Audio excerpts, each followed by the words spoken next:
What's up guys, my name's Dychronic here on this Destiny 2 video, and today we're going to be showing you where the Xur is and his inventory for May 10th, 2019. You can find him, ooh, and I got a boot to boot.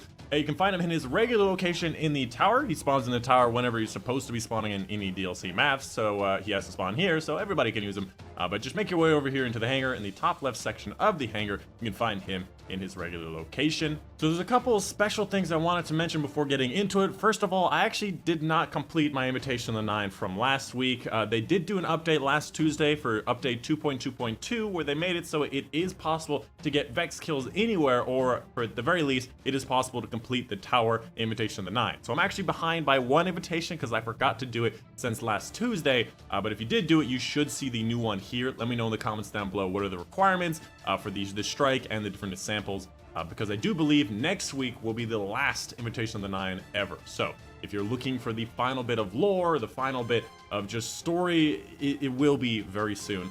And I do apologize again that I don't have the new one to show you. Moving on to the inventory, let's go ahead and get started with the weapon. The Colony is a grenade launcher that shoots grenades that run and chase after the target as little insects, which is absolutely incredible and an extremely interesting thing to have in a weapon. And honestly, I think this should do more interesting stuff just like it. On top of that, there's also trait Serve the Colony, where the robot grenades automatically reload from the reserves into the magazine or clip or whatever it's called, to make it so it's a bit more useful when you're not using it. Overall, this weapon used to be very powerful in PvP. I believe that's also where you get the catalyst, is just PvP games.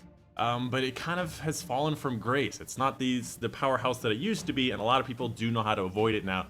So it's not as useful. PvE, it's never really found a place. Grenade launchers have never really had a place in PvE. Up next, the Hunter Exotic, known as Young Ahamkara's Spine, has to do with trip mines, where it increases the trip mine grenade duration and blast radius, and ability damage grants trip mine grenade energy. Basically, if you like trip mines, you like them to last longer, do more damage, this is the thing for you. But overall, trip mines are really not that special, and honestly, they do a surprising amount of damage. If you haven't used them very much, you should try them again. They kill a lot of things in one grenade. Outside of that, the roll, obviously you got hand cannon reloader, you got impact induction, which is good synergy with the main perk here, and obviously these two scavengers are pretty much the best of the best you can possibly do. And of course, this is what the ornament looks like. Well, at least the ornament that I do have, but it kind of makes it a little bit smaller for some reason. But yeah, overall, it's a specific exotic, but there's definitely a lot better options for every single course of action. Up next, the Titan Exotic, known as Mask of the Quiet One. Again, it throws me off every time I see this tiny human hunter physique with a Titan head.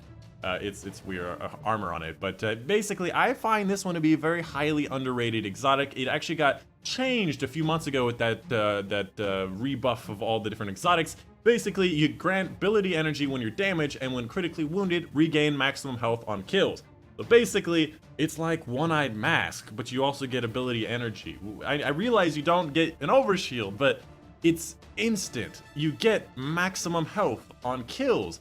I don't understand why more people aren't using this. A lot of people are complaining about the changes to One-Eyed Mask being slower. This is literally what you want from One-Eyed Mask, but you also get ability energy. I would highly recommend you use it. It is definitely a bit underrated. It used to be only for void stuff, but honestly, you should give it a try. As far as the roll goes, helmet rolls are always great. Hand cannon targeting, great for PvP. You got hands-on for super energy on melee kills in case you want to do some PvE stuff. These two scavenger are obviously really nice, and obviously it has one ornament that makes it look like a broken cybernetic goblin, in case you wanted to look like that. And finally, the Warlock Exotic, last and honestly least, because of the fact that it's such a general and basic exotic that doesn't do very much.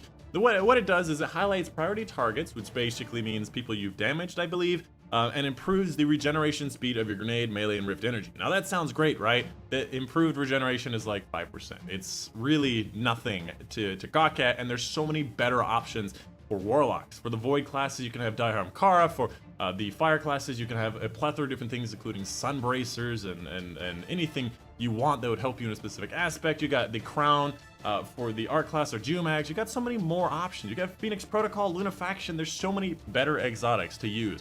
As a warlock, you're never going to want to use this as soon as you get another option. This is universal in general, but it doesn't do enough of anything. It is just a jack of all trades, master of none. Obviously the role's the same helmet as the other helmet roles in the game. Oh, and I forgot about this. This came from Faction Rally. I've never, ever used this in my entire life. And that's pretty much it for the weapons and armor. Make sure you pick up your 5 of swords for higher scoring nightfalls and easier nightfalls if you haven't already. And the Faded Engram guaranteed to give you an exotic from Forsaken and before.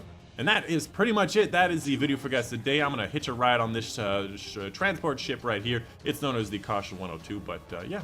That's the video for guys today. Let me know in the comments down below if you have any questions, concerns, or anything that I may have missed. Let me know. But anyways, my name's been Dychronic, and I will see you guys on the next one.